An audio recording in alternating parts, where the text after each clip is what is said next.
How can conflict in families increase intelligence?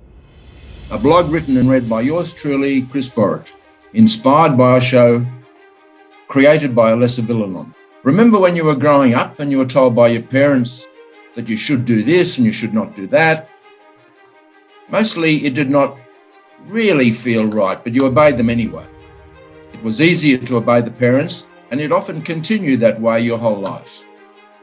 In fact, it is easier to go with the crowd. We know the crowd's intelligence. It operates at the lowest common denominator, and the weakest link of the crowd is the intersection of ignorance and intelligence. This is where you had the choice to rebel or obey. It has always been a natural thing to want to be honoured, respected, and loved, and for this, we have had to be obedient. When we were obedient, we were praised and loved, and when we rebelled, we were punished, ignored, neglected, and unappreciated. As young people are these days, we were years ago. Nothing has changed, because by and large, we have not changed. And this natural urge we all have to be loved, appreciated, and accepted has been exploited by everyone. It is natural to want to live a comfortable life and to speak up for everything we hold dear to ourselves. As youngsters, it took a lot of energy and was far from easy.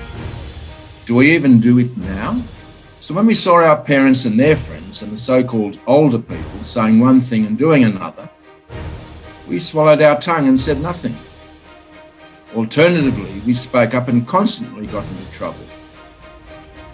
I was very fortunate as I was growing up to have a father who encouraged me to always tell the truth no matter what the consequences were, and a mother who only wanted me to be happy, like most mothers.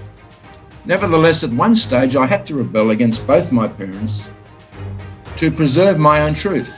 It was harder for them because they had encouraged me to live this way and speak the truth, even if it was inconvenient for all concerned.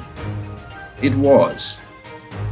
There will come a time, even for the most harmonious of families, to be divided in opinion, and often the most treasured ideals and beliefs will be challenged. These differences in opinion you may well have with your neighbours, your family, your teachers, husband, and even children. Are you prepared for such a chaos? It is far better to make your own mistakes than to live someone else's life and make no mistakes. At least from your own mistakes you will learn. Children's intelligence also gets dulled by sitting long hours in class and university, having a whole lot of nonsense stuffed into them, which they will cram for the exams. Most children are born intelligent, and almost 99% of people die stupid. The function of the parents is to support, nourish, and love the children, not to give them direction, beliefs, ideals, and advice on how to live their life. They have eyes and can see how we live our lives, and how we can often become hypocritical and cowardly and pretend to be different to the outside world. Children can be helped by telling them the truth, that you have been conditioned by your parents, and tell them by their parents. And it has been a very long, vicious chain. It was unintentional to the greater part, but they should not be influenced at all, nor encouraged to follow in your footsteps. When parents start telling their children what is right and what is wrong, they betray their children's trust and cripple their intelligence. My mother and father told me that you need to be free of us and listen to your own intelligence. My dear father did forget at times, and then all hell broke loose, because I reminded him that he had told me to trust myself. Many times I also forgot and tried to please him, but it usually backfired on all of us, and things got worse before they got better. It is better, surely, for kids to go astray and learn by their own experience. But the problem, of course, is that none of us trusts enough to let go of control, and we say to ourselves, just this time and I will step aside.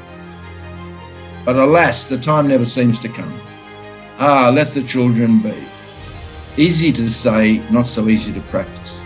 Thanks for watching or listening. Please don't forget to hit like and subscribe for more videos like this one. See you next time.